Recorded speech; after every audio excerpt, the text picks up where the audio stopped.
오늘 하나님 말씀 나누겠습니다. 로마서 12장 8절에서 13절, 9절에서 13절까지입니다.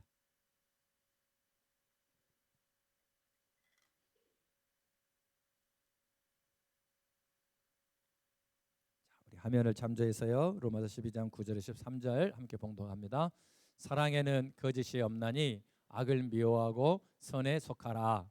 형제를 사랑하여 서로 우애하고 존경하기를 서로 먼저 하며 부지런하여 게으르지 말고 열심을 품고 주를 섬기라. 소망 중에 즐거워하며 환난 중에 참으며 기도에 항상 힘쓰며 성도의 쓸 것을 공급하며 손 대접하기를 힘쓰라. 아멘. 제자되어 제자 없는 교회 이렇게 봉사하라 제목입니다. 로마서 12장은 우리의 몸을 하나님이 기뻐하시는 산 제사로 성전에서 삶의 자리에서 드려야 된다. 그 드리는 것이 헌신과 봉사입니다. 하나님이 기뻐하시는 봉사 제물이 되기 위해서 반드시 지켜야 될 원칙이 있다는 것이 오늘 본문의 말씀입니다. 봉사라고 해서 다 좋은 것은 아니기 때문입니다. 교회마다 크고 작은 시험이 동양이든 서양이든 막론하고 있습니다. 어떤 교회는 수습할 수 없는 지경까지 이르러서 교회가 와해돼 버리기도 합니다. 그 교회에 봉사하는 사람이 없어서 그런가? 아닙니다. 있습니다. 그런데 왜 그런 일이 생기느냐? 봉사하는 사람들이 서로 조화를 이루지 못하고 군림하려 하고 텃세를 부리는 일들이 너무 심해서 그런 일이 생기는 거예요. 사랑하는 여러분, 그런 사람들이 하는 봉사를 과연 봉사라고 말할 수 있겠습니까? 그러므로 하나님께서는 우리가 예배에 성공해야 예배 때마다 만나주시고 감동해 주시고 복을 주셔서 우리가 세상에 나가서도 열매 맺도록 역사해 주시는데, 그 예배를 성공하려면 하나님을 향한 희생의 제물, 헌신의 제물이 있어야 합니다. 그 헌신의 제물이 바른 원칙대로 지켜질 때에 하나님이 기뻐 받으신다 하는 것이 오늘 말씀이에요.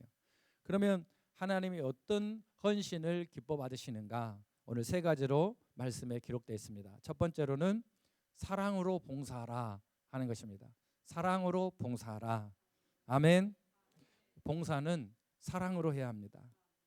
가장 중요한 원칙입니다. 사랑이 있을 때만이 몸이 살아납니다. 내 몸이 서로 조화를 이루고 사랑해 줘야 돼요. 사랑에 말입니다, 유일한 미움이 들어있어요. 사랑에 유일한 미움이 들어있는데 그건 뭐냐면 오늘 9절 말씀이에요. 사랑에는 거짓이 없나니 악을 미워하고 선에 속하라. 여러분, 사랑하려면 미워하는 것이 있어요. 미워하는 것이 있어야 돼요. 그게 뭐냐면 악에 속하는 것을 미워해야 된다는 거예요. 예. 하나님은 이스라엘을 너무 사랑하셨죠. 지금도 사랑하십니다. 하나님은 죄인들도 사랑하십니다. 그러나 우상을 만들어서 음란하게 섬길 때는 하나님이 여지없이 심판하시고 그들을 진멸하시고 분노하십니다. 그게 하나님의 사랑이에요. 사랑하는 여러분, 우리도 자녀들을 하나님이 우리를 사랑하신 것 같이 사랑하기를 축복합니다. 우리 자녀들을 극진히 사랑하는 것은 조금도 아깝지 않은 일입니다. 그런데 자녀들이 되먹지 못한 행동을 할 때는 반드시 우리 하나님이 행하신 것처럼 경계와 질서를 정해주고 엄하게 꾸짖을 수 있어야 돼요. 물론 부모가 자기의 끊지 못한 죄로 인한 혹은 성품으로 인한 분노가 되어서는 안 됩니다. 그것은 잘 자라날 자녀들을 노엽게 하는 것이 되기 때문입니다. 그런 것이 아니고 부모에게 자녀가 무례하거나 가정에서 왕노릇하려고 하거나 고집을 꺾지 않으려고 할 때는 반드시 끊어내야 될 것을 끊어내는 것이 모두를 살리는 것입니다. 사랑한다고 눈치 보고 연연한다고 해서 그 아이가 나중에 감사하느냐? 그렇지 않아요. 여러분, 자녀가 엄마의 뱃속에서 나왔을 때 그 뱃속에서 나온 거라고 냅둡니까? 태를 끊어줘야만이, 잘라낼 것을 잘라내야만이 둘 다 사는 거예요. 힘들어도 아파도 그것을 오늘날 우리 부모들이 잘 기억해야 됩니다. 그래야 나중에 자녀들이 잘 자라나서 부모에게 감사하게 됩니다.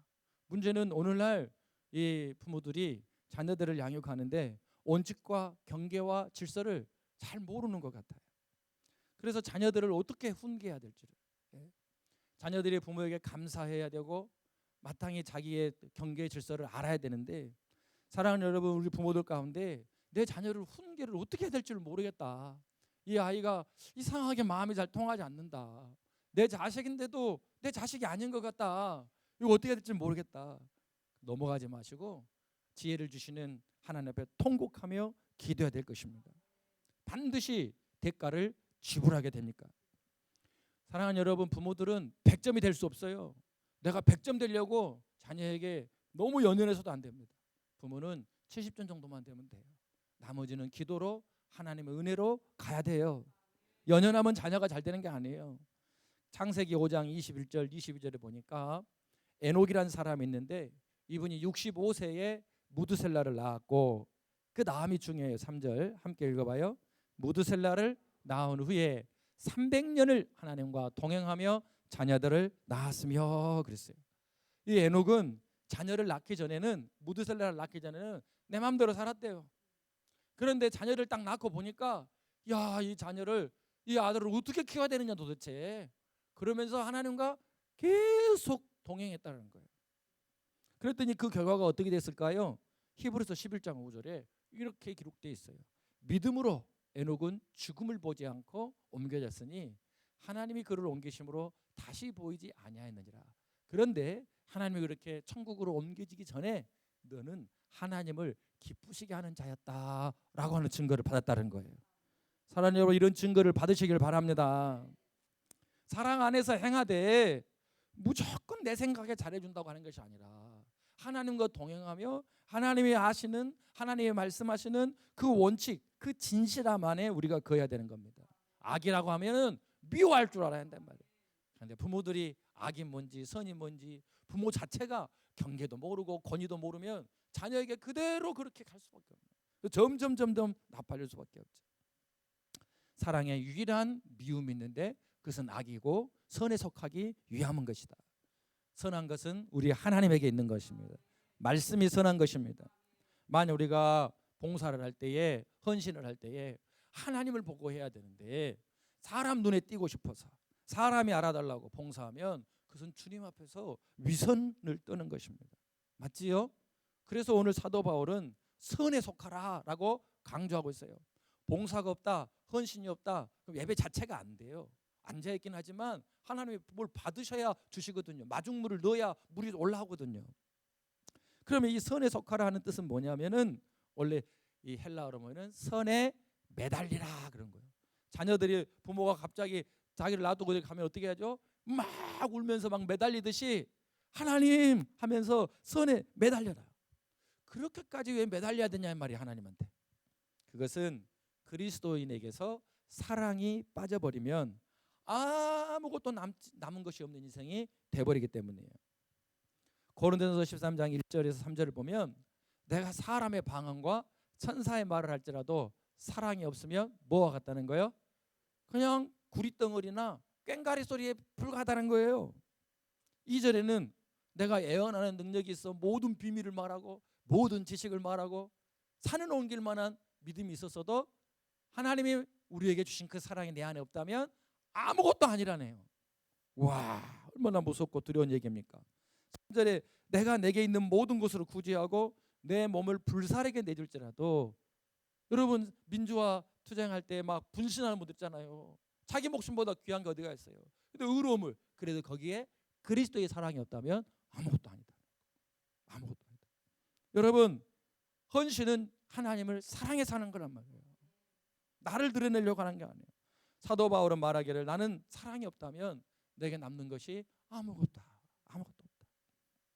그러므로 저와 여러분도 사랑이 없이는 아무것도 할 생각을 말아야 돼요. 부모가 자녀한테 위한답시고 하는 말인데 그리스도의 사랑이 없으면 그건 죽음보다 못한 고문이 되는 거예요. 그 한마디 말이 그 자녀를 완전히 망쳐버릴 수도 있는 거예요. 하나님 앞에서 어떻게 그 대가를 지불하겠어요? 뭘로? 그래서 예수님이 어린아이, 작은 자를 실족하는 자는 연자 맷돌을 메고 차라리 바다에 던지는 게 낫다. 그렇게 해서라도 구원받는다면, 영혼을 실족하는 시키는 말을 내 입이라고 함부로 해서는 안 되는 거예요. 그러니까 우리는 교회에서든 가정에서든 직장에서든 하나님이 내게 받으시는 예배가 헌신이 드려지기를 원한다면 늘 두렵고 떨리는 마음으로 하나님 사랑을 부어주세요.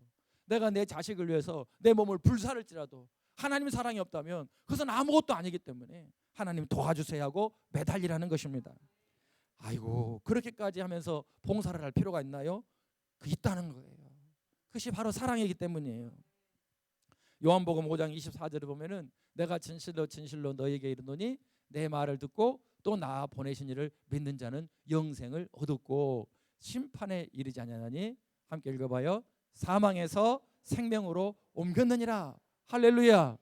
예수님을 믿으면 사망에 있지 아니하고 생명으로 옮긴 것을 믿지요. 그런데 말입니다. 예수님을 믿는다고 하면서 형제를 자매를 미워하고 사랑하지 않는데 과연 그 사람이 구원받은 사람일까요? 성경에서 뭐라고 하느냐는 거예요. 우리 감정이나 우리 지식이 중요하지 않아요. 이 사망에서 생명으로 옮겼다는 얘기를 사도 요한이 지금 요한복음이니까 한 거예요.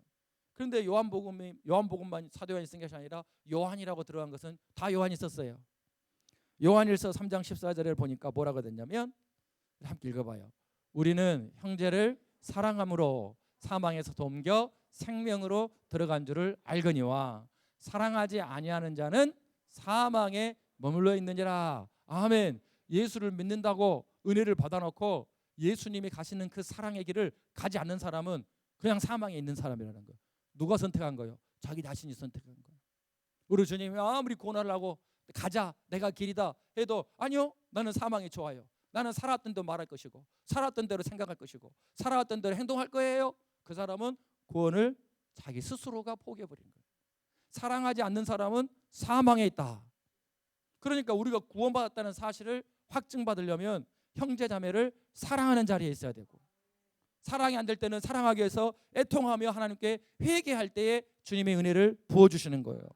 그러므로 우리가 구원을 받았느냐 안 받느냐는 죽어봐야 아는 게 아니에요. 지금 할 수 있는 거예요. 내가 그 일에 대해서 회개하며 애통하며 간절히 매달리는지 아니면 이제 믿음이 성장해서 증거를 당신은 정말 구원받았습니까? 라고 말할 때 나는 구원받은 것이 분명합니다.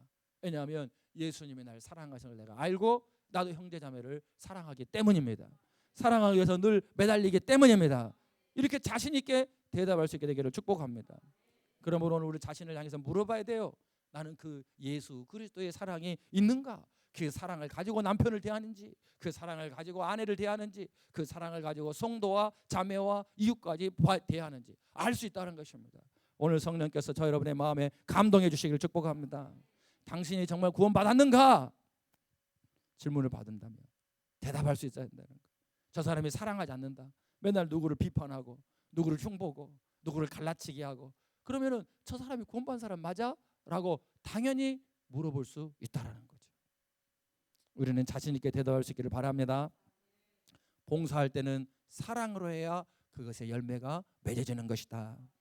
두 번째로 그 사랑은 우애하고 존경해야 된다는 거예요. 사랑은 거짓 없이 진실하고 악을 미워하고 선에 매달리는 것이면서 동시에 우애하고 존경하는 것이다. 로마서 12장 10절 말씀이죠. 형제를 사랑하여 서로 우애하고 존경하기를 서로 먼저 하라 그랬단 말이에요. 사람들은 다 우애 있게 지내기를 원해요. 모든 부모들의 소원은 내 자녀들이 우애하기를 원해. 하나님은 남편과 아내가 우애하기를 원하고 모든 것에 다 우애하도록 우리를 그리스도의 사랑으로 강권해 주셨다고 고린도후서 5장 13절에 써뒀어요. 그런데 왜 잘 안 되냐 이 말이에요. 왜 잘 안 되지요? 그 다음 말씀이 없는 거예요. 우애하려면 서로 먼저 존경하라는 거예요. 사랑하는 여러분, 모든 사람은 다 존경받고 싶어 합니다. 남편도 아내에게 자녀에게 존경받고 싶어 하고 아내도 남편에게 자녀에게 형제도 형도 동생에게 동생도 형에게 다 사람은 사랑받고 존경받기를 원합니다. 예수님께서는 그것을 우리에게 본으로 보여주셨어요. 제자들을 볼 때에 참 문제가 많았잖아요. 말만 앞서는 시몬. 아이고 말만 그냥 주님을 절대 나는 떠나지 않습니다. 더 사람들은 다 버려도 말만 앞서도 우리 주님은 그것을 책망한 적이 없어요. 너는 장차 베드로라 하리라. 하면서 사람들 앞에서 베드로를 보호해주고 존중해주고, 성격이 너무 급한 요한과 야고보에게는 우리의 아들이라 별명을 주면서 너희들이 지금 성질이 더럽지만은 하늘에서 천둥이 내려치는 것처럼 이 땅의 모든 사물에 천둥이 내려칠 때마다 사물이 변한다잖아요. 그런 것처럼 너희들은 하늘의 소리가 될 것이다. 아니 그러면은 주님, 상대방이 날 존중하지 않는데 내가 먼저 존경해야 된단 말이에요? 대답은 네라고 하는 거예요. 왜 그런지 아십니까? 잘 기억하세요. 마귀에게 뺏기지 말고. 오늘 말씀 너무 중요한 거예요. 저 여러분이 주님 앞에 갔을 때 너는 나를 위해서 무엇을 사랑했느냐? 마음을 다하고 목숨을 다하고 힘을 다해 사랑했는데 나는 너를 그렇게 사랑했다. 너는 나에게 사랑한 증거를 내놓으라 할 때 내놔야 천국 갈 거 아닙니까? 지옥에서 영원히 불목에서 떨어져 살 수는 없잖아요. 그러니까 오늘 이 말씀 12장 말씀 너무 중요한데, 왜 우리가 저 사람이 나를 먼저 공경하지 않는데도 남편이 어떤 성도가 그래도 왜 먼저 해야 되냐면, 사랑하는 여러분, 관계는 메아리이기 때문입니다. 옆 사람에게 관계는 메아리라네요. 또 졸다가 말한 사람은 관계는 메가리라네요. 그러면 안 돼요. 메가리가 아니고 메아리. 내가 하는 대로 다 돌아온다는 거예요. 이건 주님의 말씀이잖아요. 마태복음 10장에서 예수님이 제자를 파송하면서 그 사람들이 어떠든 상관없이 내가 할 때마다 평안을 빌고 거기에다가 축복해라. 그러면 그들이 받을 자격이 안 되면 그것이 다 내게로 돌아와서 쌓이리라. 메아리를 말씀하셨다 이 말이에요. 그러니까 어떤 사람이 다른 사람이 뭐라 하든지 말든지 내가 늘 칭찬하고 살면요, 결국에는 칭찬이 내게로 돌아오게 돼 있어요. 야, 저 사람 참 칭찬하는 사람이구나. 내가 어떠하든지 간에 사랑하는 사람이면 그 사랑이 결국은 내게로 돌아오게 돼 있어요. 대인관계에 성공해야 사업에도 성공하고 인생도 성공하는데 대인관계 성공 열쇠는 좋은 사람, 귀인 어디 가서 만나는 것이 아니라 내가 무엇을 어떻게 하는 사람인가가 결정하는구나. 우리 자녀가 그것을 알게 키워야 돼요. 그래서 하나님은 구원받은 이후에 반드시 우리를 관계 능력을 키우십니다. 그것이 사람 시험, 아말렉 시험을 통해서 우리의 메아리를 바꾸시는 거예요. 메아리를 바꾸실 때까지 아말렉 시험이 있는 거예요. 우리가 다윗처럼 요셉처럼 어디서나 이상한 사람들을 만나도, 요셉 주변에 다 이상한 사람, 다윗 주변에 다 이상한 사람, 그럼 죽어야 돼요? 아니죠. 국무총리가 되고 왕이 되게 하시는 것이, 왕 같은 제사장 되게 하시는 것이, 생명 안에서 왕 노릇하게 하는 것이 로마서의 핵심 아닙니까? 로마서 5장 17절, 우리를 구원하신 목적은 네가 바로 관계 능력에 성공하여서 메아리의 근원지가 되어라. 요셉처럼 다윗처럼 네 가정에 행복을 만들어라. 남편이 문제고 자식이 문제고 아내가, 그게 아니라는 거예요. 천국은 네 안에서 시작된다. 그러니까 대인관계가 갈등에서도 피하면 안 되는 것입니다, 여러분. 아멘. 대인관계가 어렵다고 봉사를 피해서는 안 되는 거예요. 그게 사랑이니까. 그게 나를 강하게 하는 거니까. 내가 사람과 같이 만나야만이, 나를 시험 들게 하는 사람을 만나야만이 내 안에 사랑이 있는지 악이 있는지 진실이 있는지가 드러나게 돼 있어요. 그런데 너무나 감사한 것은 하나님께서 말씀하시기를 드러나는 것마다 다 빛이 되게 하시느니라. 그러니까 내가 대인관계가 다른다면 더 봉사의 자리에 들어가야 돼요. 더 많이 기도하면서. 드러나는 것은 다 고침받고 주님 만날 때 내가 너 안다. 네가 그때 흘렸던 눈물이 너의 면류관이다 말씀하실 것입니다. 교회 안에서 우리가 수없이 겪게 되는 성도 시험과 권위자에 대한 시험은 내 메아리가 바뀌는 순간에 끝나게 돼 있고 가나안의 축복이 열리게 돼 있어요. 요셉을 고생시키는 게 하나의 목적이 아니라 총리가 되게 해서 생명의 부양자가 되게 하는 것이었고, 다윗을 고생시키는 게 목적이 아니고 저 여러분을 고생시키는 게 목적이 아니고 왕 같은 그런 하나님의 사람 만들어서 모두를 살리는 것이 목적이기 때문에, 그렇기 때문에 가나안에 들어가는 사람, 아말렉, 사람 시험, 대인관계, 권위자와의 관계가 잘 풀리는 사람은요, 누구를 만나든 걱정이 없어요. 뭐한테 걱정해요? 옛날에는 누구한테 내가 잘못 걸려가지고 고생하면 어쩌지 그랬는데 이제 꼭 알아버렸잖아요. 내가 하는 대로 돌려받는구나. 어디에서 살든 뭐가 걱정이 됩니까? 내가 생명의 메아리인데, 내가 축복의 근원지인데, 할렐루야. 내가 샘인데, 주님이 너희가 나를 믿으면 생수가 너희 배에서 강물같이 나. 네가 샘이야. 어디에 샘이 있나? 돈 쫓아가고 사람 쫓아가는 게 아니라 네가 샘이야. 옆 사람에게 우리가 셈입니다. 아멘. 우리가 좋은 메아리가 되면은 되는 거예요. 그래서 하나님 말씀은 우리를 힘들게 하려고 하는 게 아니에요. 진리가 너희를 자유케 하리라. 너희가 나를 사랑하면 진리를 너희가 알게 될 것이고 그 진리가 너희를 자유케 할 것이다. 이야, 이 말씀이 나를 이렇게 자유했다고 많이 간증할 수 있게 되기를 바랍니다. 시편 126편 6절에 뭐라고 되냐? 함께 읽어봐요. 울며 씨를 뿌리러 나가는 자는 반드시 기쁨으로 그 곡식단을 가지고 돌아오리로다. 아멘. 요셉이 인내할 때, 다윗이 인내할 때 옆에 있는 막 용사들이 아니 창으로 한 번만 탁 찍으면은 사울 왕이 죽고 당신 고난 끝나는데 그걸 못해요? 막 사람들이 나를 바보 취급해. 그랬더니 그때 울며 씨를 뿌리는 거예요. 하나님이 세운 권위 질서는 하나님에게 맡겨야 된다. 원수 갚는 것은 사람에게 있지 않다. 할렐루야. 오늘 이것만 기억해도 우리 믿음이 확확 자라나게 되는 거예요. 그 사람이 왕이 될 사람인 거예요. 울며 씨를 뿌리는 거예요.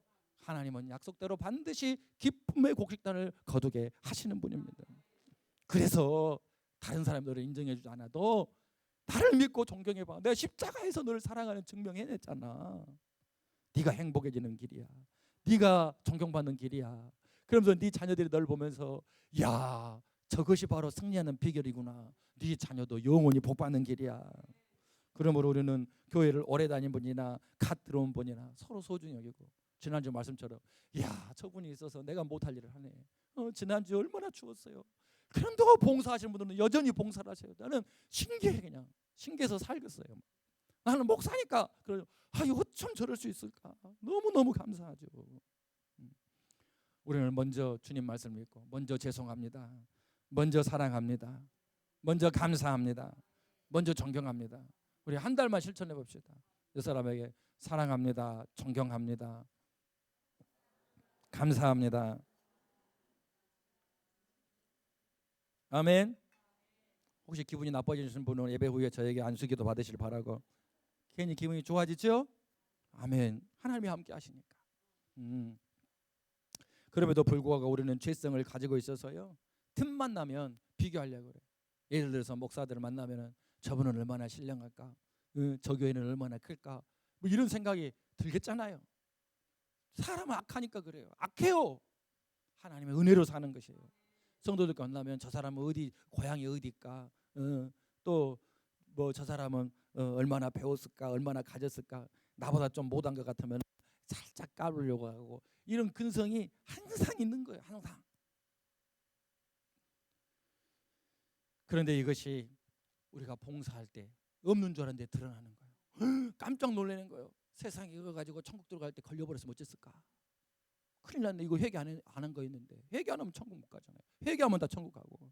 그래서 하나님께서는 교회를 우리를 부르셔서 봉사해라, 헌신해봐라, 몸을 만들어봐라. 네가 어떤 사람인가 드러날 텐데 내가 너를 바꿀 것이다.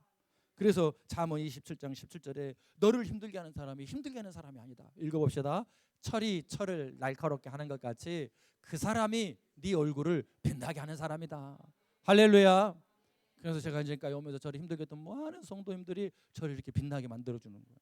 그러니까 또 오늘 여러분들은 어떤 분은 또 결심하고 내가 더 빛나게 해드려야겠다. 여러분 그럼 안 돼요. 그러면 만세 때가 있는 거예요. 나는 빛나지겠지만 여러분은 큰일 나는 거예요. 자, 우리가 봉사할 때는 어떤 마음으로 해야 된다? 사랑으로, 악을 미워하고 선에 매달리면서, 그리고 서로 우애하고 존경하기를 먼저 하면서 살아가면 그 가정은 천국 안 되겠습니까? 그 교회가 복된 곳이 되지 않겠습니까? 두 번째로 주님께서는요, 네가 봉사하려면 열심히 하라고 그래요. 로마서 12장 11절 읽어봐요. 부지런하여 게으르지 말고 열심을 품고 주를 섬기라. 아멘. 이 열심이 중요해요. 이건 그리스도인의 특징이에요. 열심, 마음에 불이 붙었다는 거예요. 열심이라는 것은 마음에 불이 붙었다는 거잖아요. 열이 난다는 거예요. 자기 가슴에 손 대봐요. 막 따뜻한가? 여기 헬라어로 보면은 푸뉴마제어인데 푸뉴마는 성령님이란 뜻이에요. 성령님이 들어오면 뜨거워져요. 제오는 뭐냐면 물이 끓 때 끓는다는 거예요. 그러니까는 우리 그리스도는 어떤 사람이냐면은 가슴에 한마디로 불을 안고 사는 사람이에요. 불을. 그래서 예배 드릴 때도 기도할 때도 봉사할 때도 십자가의 불이, 그 사랑의 불이, 성령의 은혜의 불이, 감동의 불이, 그 불 때문에 막 뜨거워서 펄펄 뛰듯이 열심을 낼 수밖에 없어요. 그래서 다른 종교에 비해서 기독교인들은 뭐가 좀 막 좀 시끄러. 절에 가도 조용하고 힌두교 가도 다 금요고 조용한데 이 사람들은 그리스도인들은 모이면 막 찬송하고 손 들고 뭐 이러고 기도할 때도 주여 막 그러면 옆에서 아이고 주님은 기가 먹었는갑다 저렇게 싫어. 근데 그게 다 성경에 있는 얘기예요. 부르짖어라. 네가 긴급할 때는 네 마음을 내게, 네 믿음을 내게 보여라. 그러면서 소고 치고 다윗은 있는 대로 갔다가 소고 수고 막 다 타면서 하프도 타면서 막 하나님 그렇게 영광 받으시기에 충분하신 분이에요. 근데 우리 생각이 갇히는 거예요. 그래서 갑자기 어떤 분이 예배 드리는데 시큰둥하고 찬양 부르는데 손도 옛날에 들던 사람이 가만히 있고 막 묵상한 듯이 하고 그러고 교회도 잘 안 나오고 열심히 식어진다. 그럼 틀림없이 그 사람이 은혜를 못 받고 있는 증거고요. 은혜를 못 받게 되면 결국에는 구원에서도 멀어지게 되어 있더라. 그러므로 기억해야 돼요. 예수님께서는요 미지근한 것을 지독하게 싫어한다는 거예요. 제 얘기가 아니에요. 요한계시록 3장 15절 16절을 보세요. 내가 네 행위를 아노니 네가 차지도 아니하고 뜨겁지도 아니하도다. 네가 차든지 뜨겁든지 하기를 원하노라. 내가 이같이 미지근하여 뜨겁지도 아니하고 차지도 아니하니 내 입에서 너를 토하여 버리리라. 여러분 목사가요 성도를 보더니 아이고 집사님 볼 때마다 제가 토할 것 같아요. 그럼 그분이 제 멱살이라도 잡지 그냥 듣고 있겠어요? 근데 우리 예수님이 그 사랑 많으신 분이 내가 참는데 너 보면 토할 것 같다. 이런 충격적인 말씀이 어디가 있어요? 열심 없이 사는 것을 못 봐주겠다는 거. 너는 왜 그렇게도 열심이 없냐? 열정이 당기지 않는 찬송, 열심히 당기지 않는 기도. 제발 좀 하지 말아달라는 거야. 봉사를 할 때 열심히 내가 널 사랑한 것처럼 좀 해줄 수 없겠냐는 거야. 그런데 오늘날 불행하게도요 열심을 가지고 주를 섬기고 봉사하는 사람을 은근히 깔보고 멸시하는 사람들이 한 30년 사이에 많아져 버렸어요. 다 그런 것은 아니지만 자기가 좀 유식하다고 생각하는 사람일수록 열심 내는 성도들을 은근히 멸시합니다. 너무 깊이 빠지지 마. 근데 오늘 말씀 예수님 말씀하고 비교해봐요. 그 말 때문에 열심 낼 사람이 열심 안 냈다. 주님 앞에 가서 어떻게 책임질 거예요? 어떻게 책임질 거예요? 이게 말씀인데 너무 착각하고 있는 거죠. 주님은 그런 사람을 싫어한다고 말씀하고 있습니다. 우리가 미지근한 신앙을 두려워해야 됩니다. 반대로 병든 열심도 조심해야죠. 하도 병든 열심이 있다 보니까 그런 말이 나왔겠지만 성경적이진 않다. 병든 열심은 뭐예요? 인격과 삶으로 하나님이 기뻐하시는 예물을 드리라겠는데 가정에서도 인격이 안 바뀌고 직장에서도 안 바뀌어. 바뀌고 있다면 그 사람은 소중한 사람입니다. 1이라도 바뀌고 있으면 하나님의 택함 받은 백성이요. 근데 전혀 안 바뀐다. 1년이 지나도 3년이 지나고 5년이 지나도 큰일 날 사람이에요. 큰일 날 사람. 그 주변이 다 죽어버려요. 이웃과 사람한테는 손가락질 받으면서 교회 와갖고는 막 태내고 큰일 날 일이에요. 큰일 날. 너무 고통스러운 거예요. 하나님은 우리가 이웃에게도 칭찬받기 원하고 하나님 앞에서도 존귀 여김을 받기를 원하십니다. 그래서 건강한 교회일수록 보면은 남이 알아주든 알아주지 않든지 간에 하나님이 보고 있으니까 하나님 사랑하는 마음으로 묵묵히 그렇게 일을 하는 분들이 있다 이 말이에요. 얼마나 감사한지. 그런 형제 자매들이 많아지면 많을수록 그 교회는 생명의 근원지가 될 것입니다. 교회는 절대로 사라지지 않습니다. 하나님이 살아계시는데 이상한 교회들은 없어질 수 있습니다. 없어져야 되고 그러나 진짜 진정한 교회 우리가 사도신경 하면서 거룩한 공회라고 말하는 그 공교회 주님이 역사하시는 교회는 주님이 오실 때까지 존재하게 돼 있어요. 우리는 그런 교회 되기를 원합니다. 그래서 봉사할 때는 어떻게 해야 된다? 열심을 내야 한다. 근데 열심을 내다 보면요 꼭 시험들이 있어요. 그래서 두 번째로 어려움이 와도 해야 된다. 로마서 12장 12절 말씀에 그렇게 기록되어 있어요. 읽어봐요. 소망 중에 즐거워하며 환난 중에 참으며 기도에 항상 힘쓰며. 이 말씀은 뭐예요? 우리가 봉사할 때에 환난이 있고 고통스러운 일이 있을 수 있다. 보통 초신자들은 내가 봉사를 많이 하면 하나님이 이제부터는 다 형통하게 해주시고 내 자녀도 잘 되게 해주시고 어려운 일은 하나도 없을 것이다 라고 기대하면서 봉사합니다. 그렇지 않아요. 봉사에도 우환이 있어요. 왜? 아말렉 시험이 있다고 했잖아요. 신의 광야 권위자에 대해서 내가 올바른 태도를 가져야 하나님이 그 질서를 따라서 복을 주시기 때문에 있는 거예요. 그래서 출애굽기를 우리가 배우는 거잖아요. 때로는 내가 정말 내 시간 들여 물질 들여 몸 들여 하는데도 저 사람은 너무 잘난 척하는 것 같아 막 말도 안 되는 그런 욕을 들어요. 그때 우리의 사랑이 커지는 거거든요. 근데 이것을 모르고 잘 멘토링을 받지 못한 분들은 그냥 아이고 나 저런 거 이런 거 꼴보기 싫으니까 나 이제부터 봉사 안 하고 조용히 살아야겠다. 근데 주님께서는 그것을 허락하지 않는 거예요. 소망을 가지고 즐거워해라. 환난 중에 참아내라. 그리고 기도에 항상 힘써서 이겨내라. 이렇게 말씀하시는 거예요. 물론 우리가 건강이 나빠지면 쉬기도 해야 되고 가정에 특별히 어려운 일이 생기면 잠깐 멈춰서 기도해야 되지만 얼마든지 이겨낼 수 있는, 기도하면 이겨낼 수 있고 내가 주님께 헌신하면 이겨낼 수 있는데도 불구하고 그걸 핑계대고 멈춰서는 안 된다라는 거죠. 그러므로 오늘 봉사를 잠시 쉬셨던 분들이 있다면 혹은 주저주저하는 분들이 있었다면 주님의 마음을 잘 헤아리시고 다시 시작할 수 있는 계기가 되시기를 축복합니다. 왜냐하면 내가 그것을 하지 않으면 주님의 얼굴을 볼 수가 없기 때문이에요. 주님의 명령을 어기는 것이 되기 때문이에요. 우리 예수님께서는요 모든 일에 본을 보이셨어요. 당신이 본을 보이지 않고서는 제자들에게 하라고 하신 적이 없어요.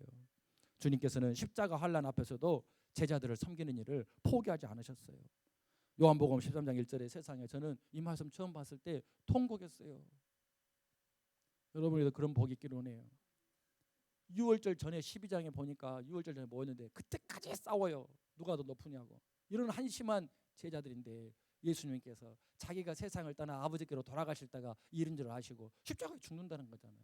그런데 이 사람들을 사랑하시되 어떻게 사랑했다고요? 끝까지 사랑해서 제가 얻어 걸려 살아난 거예요. 우리는 이렇게 말해요. 아이고 목사님이니까 쉽겠지.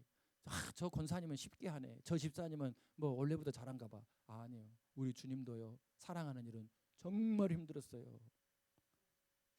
엄청난 기도가 필요했단 말이에요. 기도에 힘썼단 말이에요. 그래서 어디 가서 마지막 기도하죠? 겟세마네. 근데 겟세마네라는 뜻이 뭔지 아세요? 기름틀이란 뜻이에요. 기름을 쥐었다. 자, 집어넣어서 얼마나 압착을 시킵니까? 그래야 기름이 나와. 땀과 눈물을 쏟아내야만이 승리하게 되는 성령의 기름을 받는 순간이 있다라는 거예요. 사랑하는 일에. 그 정도 해보면 사랑이 사람으로는 할 수 없대 하나님으로 할 수 있는구나. 아멘 아멘 아멘 된다니까요. 내가 좀 계산해보고 이것은 넘겨 무슨 퀴즈 대회 하는 것도 아니고 통과 아니에요. 거기에는 생명이 들어있고 거기에는 축복이 들어있고 거기에 승리가 들어있어요. 그러므로 오늘 사도 바울은 기도에 항상 힘써야 된다고 말하는 거예요. 사랑과 봉사는 기도가 있어야만이 가능한 거예요. 옆 사람에게 기도로 승리합시다. 베드로의 배신에도 오히려 그가 실족하지 않도록 예수님이 기도해 주시잖아요. 내가 기도했다. 십자가 환난 속에서 당신을 못 박은 그 사람들이 조롱하고 비방한데도 아버지여 저들이 하는 일을 모르고 하오니 저들을 용서하시고 저들의 죄를 내게 감당시키시옵소서. 이렇게 기도했으니까 사랑이 된 것이란 말이에요. 사랑은 간절히 기도지는 것부터 시작하는 겁니다. 하나님께 택함받은 아브라함도요 금방 하나님하고 심정이 통하니까 자기를 배신한 그 조카 롯을 아들처럼 키워냈거든요. 근데도 그 롯이 죽음당하지 않도록 간절히 기도해서 살려내지 않습니까? 사도 바울도 자기가 개척에 해서 자기가 은혜 받게 해서 자기가 살려낸 그 성도들한테 배신당했지만 나는 마음이 조금도 좁아진 적이 없으며 너희를 위하여 지금도 기도하고 있으니 너희도 마음을 좀 넓혀달라고 끝까지 기도하지 않습니까? 사랑하는 여러분, 우리가 사랑한다면 끝까지 할 일은 뭐다? 기도다. 기도. 그래서 예배 성공하려면 기도 성공이 반드시 따라야 돼요. 이 두 가지가 되면 여기는 자연스럽게 풀려가게 돼 있어요. 기도 없는 사랑은요 죄인들도 하는 사랑이요. 독재자들도 자기 손주들은 다 이뻐하지 않겠어요? 고슴도치도 자기 새끼는 다 이뻐하고. 그런 사랑 말고 우리 주님은 그런 사랑은 죄인들도 하는 사랑이다. 우리의 사랑은 하나님이 부어주시는 사랑이 돼야 된다. 이 사랑 받아야 됩니다. 2024년 마지막 세 번째로 이제 봉사할 때는 실질적으로 나누어주고 대접해야 말로만 하는 봉사가 아니고 열매 맺는 봉사다. 로마서 12장 13절이에요. 읽어봐요. 성도들의 쓸 것을 공급하며 손 대접하기를 힘쓰라. 아멘. 왜 이렇게 말했냐면 항상 복음은요 가난한 사람부터 시작해요. 가난한. 그러니까 로마 시대 때 이 로마서가 써질 때 이분들이 예수님한테 다 노예들이고 종들이고 다 못 살아. 너무나 극빈자였던 거죠. 제가 초등학교 다닐 때만 해도 그랬어요. 제가 1970년대 중반에 이제 초등학교를 다니기 시작했는데 경제개발 5개년 계획 72년도에 시작했고 뭐 우리나라가 얼마나 잘 살지 않았어. 그러니까는 세상에 성도들도 지지 가난한 데다가 숫자도 얼마 안 된다가 목사님은 하늘에서 이슬 먹고 산 줄 알고 자기들도 가난하니까 성미도 안 갖다 주고 굶어 죽은 분들이 있었어요. 제 그 고종 사촌의 작은 아버지가 그렇게 돌아가셨다. 그 자녀를 하나님이 지켜주시긴 했지만 여러분 그런 어려운 시절인데 우리 마을에 이 최권사님이 계셨어요. 저희 할머니하고 이 중보기도 교회를 위해서 나라 민족을 위해서 밤새도록 기도하신 분이었는데 이분은 멀리서 성도가 오면은 막 10몇 킬로씩 걸어와야 돼요. 그러면은 별거 제대로 먹지도 못했는데 오는 동안 다 소화돼 버리고 예배 드리고 가려고 하면 깝깝해지잖아요. 그 당신 집에 다 불러가지고 밥 먹이고 폐병 환자들은 또 미리 불러가지고 재우고 먹이고 하는데 이 집에 넌 네마지 가지고 있었대. 뭐 네마지가 얼마인지 모르죠. 아시는 분들은 좀 연식이 되신 분들이고 그는 한 가정이 살 수 없는 땅이에요. 그러니까 이 오남매가 있었는데 둘째 아들이 이해할 수가 없더라는 거예요. 아 우리도 먹을 것이 없고 우리도 덮고 잘 이불이 없고 방이 없는데 아 왜 우리 어머니는 저러시나. 근데 그 어머니가 그렇게 품고 기도하고 섬기는데 그것이 나빠 보이지 않았대. 하나님이 은혜 주셔서 통일부 차관복까지 되셨어요. 그 오남매가 전부 다 목사님 사모님 다 되게 하셨어요. 사랑하는 여러분 로마 교회도 마찬가지였다는 거예요. 믿는다고 하면서 이 사람들이 찾아오는데 나도 힘들고 내 자신 먹을 것도 없지만 그래도 믿음으로 그들이 나눠서 죽지 않고 모두가 살았다는 거죠. 복음이 확장됐다는 거예요. 지금은 어디 가서 밥 좀 주세요. 밥 먹고 가라도 안 먹고 우리 집에 자고 가라 해도 자기 집이 더 좋으니까 그냥 가고 그러지만 봉사의 원칙은 바뀔 수가 없는 거예요. 교회 안에서 형제자매를 섬기려면 내가 가진 것을 나누고 경우에 따라서는 손해를 보면서 봉사해야 합니다. 진짜 감사한 일은 우리 교회 5060 세대들은 너무 감사해요. 진짜 진짜 우리 예인교가 19년 동안 오면서 너무너무 정말 하나님 은혜로 왔구나. 그 증거가 뭐냐면 지금 3040 세대들은요 너무 힘든 시대를 살고 있어요. 유일하게 부모들보다 아무리 노력해도 부모들보다 잘 살 수 없는 시대. 사회가 어려워. 거기다가 육아는 도와줄 사람이 없어요. 요즘은 506 그 3040의 부모 세대가 돈을 많이 벌어놨고 다 맨날 방콕이니 어디니 막 가버리니까 자식들 안 빠져. 옛날 우리는 나면 그냥 한 달, 두 달, 세 달 막 다 친정 사는데 친정 엄마가 없어. 엄마의 부재야. 이게 그냥 경제적으로 사회적으로 너무너무 힘들어요. 그러다 보면 힘들면요 짜증이 나죠. 부부관계가 힘들어지죠. 부부가 힘들면 자녀가 그 독국물을 다 마셔야 되죠. 악순환이 반복돼. 5060들이 우리 교회 멋진 리더들이 뭐라고 결단하느냐. 하루씩 휴가를 주겠다. 응? 데모 돼가지고 멘토링하면서 그 자식들 먹이고 입히고 또 어쩔 때는 1년에 또 한 번씩은 어디 여행 가면은 2박 3일씩 3박 4일씩 봐주겠다. 하나님 그 가정에 복 줄 줄로 믿습니다. 우리를 내놔야 된다니까요. 원칙은 바뀌지 않는다니까요. 말로만 봉사하지 맙시다. 옆 사람에게 말로만 사랑하지 맙시다.